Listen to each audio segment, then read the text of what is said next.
તો આ તરફ મહુવા માર્કેટ યાર્ડમાં જણસી પલળી જતા નુકસાનીના દ્રશ્યો સામે આવ્યા છે।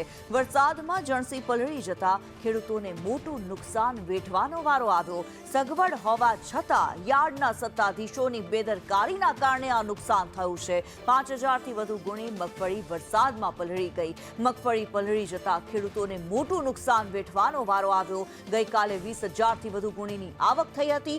મોટું નુકસાન થતા ખેડૂતોએ પોતાની વેદના ઠાલવી।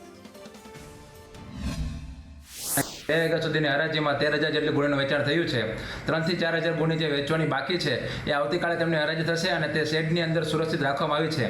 બપોર બાદ આજે અચાનક વરસાદ વાતાવરણ હોવાથી વરસાદ આવેલ હોય અને જે ગ્રાઉન્ડની અંદર મગફળી હતી કે જે ખેડૂતોની હરાજી થઈ ગઈ છે, ફક્ત વેપારી દ્વારા ખરીદી થઈ છે, તેથી થોડુંક જે નુકસાન થયું છે એ વેપારી ભાઈઓને નુકસાન થયું છે। ખેડૂતોની કોઈ પણ જાતનું નુકસાન થયું હોય તેવી કોઈ પણ ફરિયાદ નથી।